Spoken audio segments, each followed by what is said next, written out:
What's up guys, Apple Insights here, and yes, the 2018 iPhones have been officially unveiled by Apple at the September event, just concluded today, and actually only two platforms got attention today, which was the iOS platform and the watchOS platform. As you guys know, watchOS 5 along with the Apple Watch Series 4 was announced, so in this video, I'm going to do a full recap of the entire keynote, and we're going to start with the Apple Watch. So Apple unveiled the Apple Watch Series 4, which basically comes in three beautiful colors, pretty standard, which is the gold, the silver, and the space gray aluminum. And it also comes with the gold, silver, and space black stainless steel enclosures, along with Nike and Hermes models that was also unveiled. Now in terms of sizes, the watches come in the 40mm and 44mm. So no 32s, no 30 at all. This is actually going to be a major size upgrade for the Apple Watch. And it also actually comes with cellular and non-cellular options that are available. It also has an electrical heart sensor with improved heart rate monitor, including an electrocardiogram, which has just been introduced and added to the Apple Watch, and apparently this is the only device you can get over the counter with an electrocardiogram, so this is going to be huge for the Apple Watch. Apple also introduced a feature called fall detection for the Apple Watch, and that's pretty big. So basically it's going to detect anytime you make any sudden movements, such as if you were falling down, and it also will activate auto emergency SOS if you are in that situation, pretty much putting Life Alert out of business. So if you fall, it's going to detect that motion. It's going to know that because of this sudden motion, sometimes you raise your hands up, sometimes you fall straight to the ground. It's going to know that, it's going to feel the vibration, it's going to know you fell, and it's going to automatically activate the emergency SOS. If it does not get any response from you within 1 minute, then that's whenever it's going to automatically call emergency responders and send your location to your emergency contacts using the GPS feature. So that's really useful for those who are elderly or those who are disabled and might need that feature in case they live alone or they're by themselves in any kind of circumstance. So that's actually beneficial for them. Apple also redesigned the digital crown, giving it haptic feedback. So anytime you're scrolling or using any type of menu list, every time you scroll through it, you're going to feel that type of feedback. And it's going to provide more control when you're scrolling through items. Apple also added in the S4 processor upgrade with a dual-core 64-bit processor, which brings twice as fast of performance as the Series 3. Apple also included these breathe watch faces, which I thought was pretty cool, which is basically these essential, whether it be water or sand, and it kind of walks you through breathe exercises from the watch face itself without you having to open the Breathe app. So that is a much more convenient way to do your breathing exercises. It also has automatic workout detection, including yoga and hiking workouts added through watchOS 5. And speaking of watchOS 5, walkie-talkie, Apple Podcasts, and also improvements with Hey Siri has been integrated through watchOS 5. And I really like how the watch looks in gold. That is a beautiful color. I know it's going to match perfectly with the iPhone XsMax or XS in gold color stainless steel. Speaking of the iPhones, yes, they have been revealed and unveiled and basically confirmed with all the leaks I've been talking about this entire time. So the iPhone XS and XsMax is going to come in gold, silver, and space gray, the three classical colors, and the storage capacities are going to be 64 gigabytes, 256 gigabytes, and 512 gigabytes. Now, just to give you guys a price chart so that you know, and I'm going to refer to my notes here because there's a lot of numbers, I don't want to get it wrong, and this is what the prices of these three devices are going to be. Before I even get into the features, let's talk about how much it's going to be to get these features. So the iPhone XS, if you get the 64 gigabyte in any color, it's going to be a flat $999, so it's going to basically be $1,000. If you're going to get the iPhone XS 256 gigabyte, it's going to be $1,149, so that's $1,149. If you're going to get the iPhone XS in 512 gigabytes, nearly half of a terabyte, it's going to come in $1,349. And of course, if you want to get the Max, which is what I would like to get, is the Max size, I think that's probably going to be the best seller. If you're going to get the iPhone XsMax in 64 gigabytes, it's going to come in $1,099. So that's pretty much $1,100 starting off for the iPhone XsMax. And if you get the iPhone XsMax 256 gigabyte, it's going to be $1,249. And this is the most expensive that any iPhone has ever been. This is the iPhone XS Max for 512 gigabytes. So you get the largest phone with all the features loaded out with the biggest storage capacity. This is a whopping $1,449, $1,500 for the iPhone XS Max maxed out. This is the iPhone XS Max Max. So that is the prices that they have released. This is from the Apple official website, so this is what they're going to cost. This is a lot of money. So let's go ahead and talk about the details, and let's see, you're going to be the judge of this, if this is something that is worth this much money. So the iPhone XS resolution, this is the XS resolution, so the 5.8-inch OLED screen is going to have a resolution of 2436 by 1125. The iPhone XS Max resolution is going to have a 2688 by 1242 resolution. That is a beautiful resolution. I would love to watch some 4K videos with that. It also comes with a beautiful gold stainless steel finish and increased dust and water resistance. So they have actually doubled down on the dust and water resistance. So yeah, if you drop your phone in the pool, drop it in the sink, drop it in the tub, drop it in the lake, whatever, you'll be able to go down, pick it up, and no harm will be done to your devices. It's about the same thing as the iPhone X, but they're doubling down on it, which basically gives the phones more time underwater before it starts to seep in. In addition to all of these integrations, Apple is adding the A12 Bionic chip, which is a revolutionary beast in the world of processing, along with a next generation neural engine, which basically gives it 50% faster graphics, an 8-core neural engine, and a 15% faster performance cores for the phone. So you're gonna get a lot of better performances, especially with the dot projector, the flood illuminator, and the true depth camera.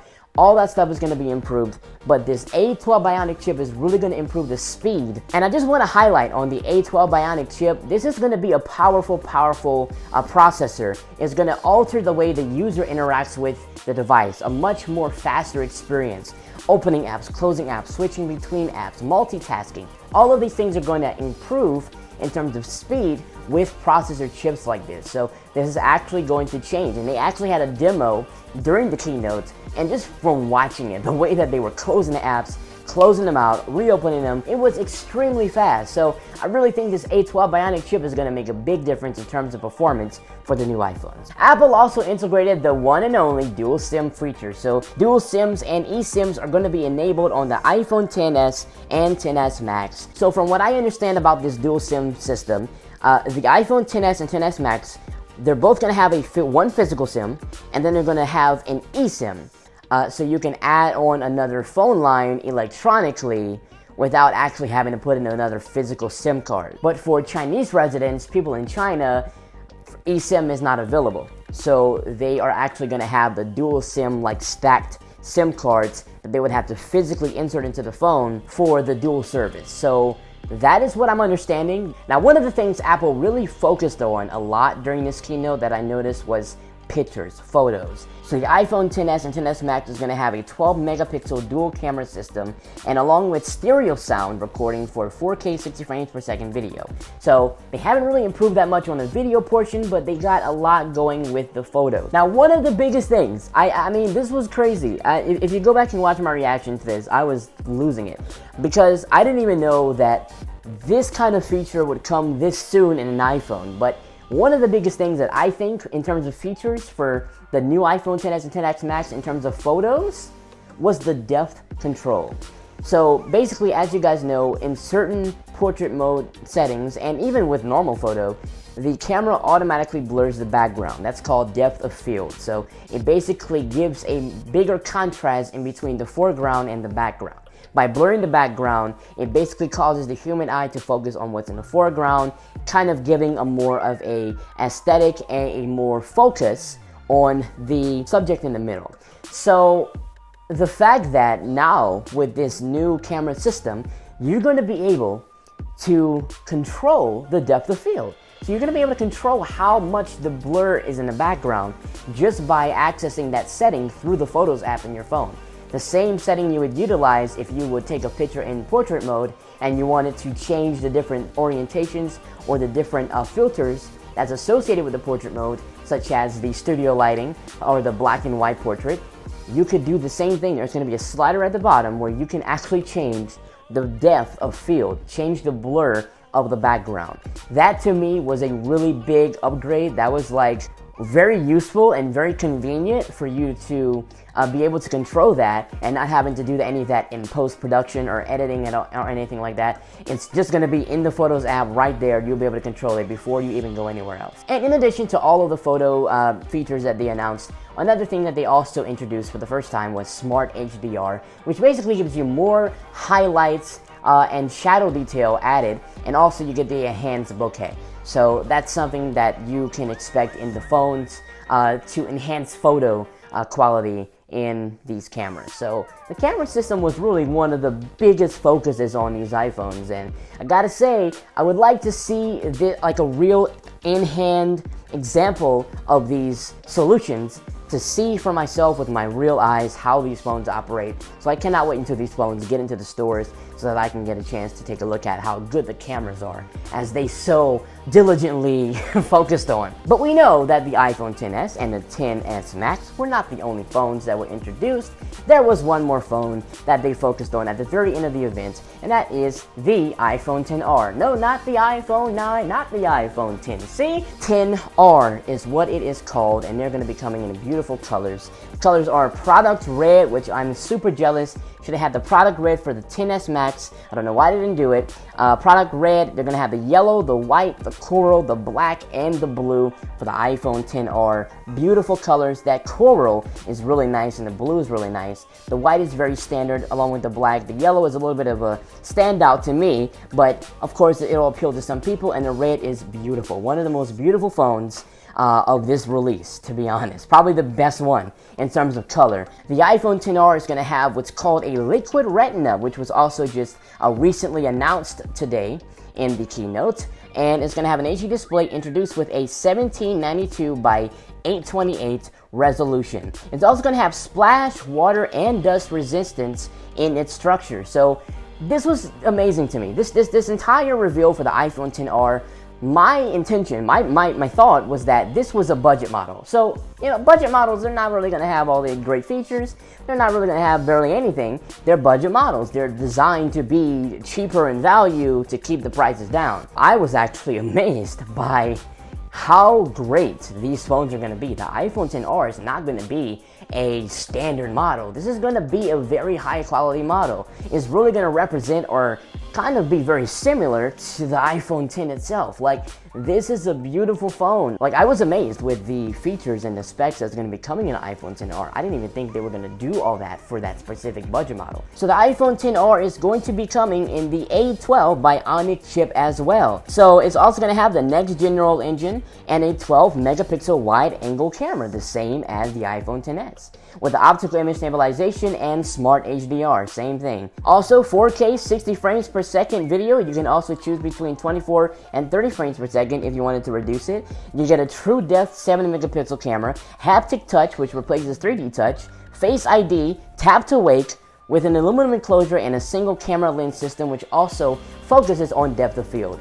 I was like, what?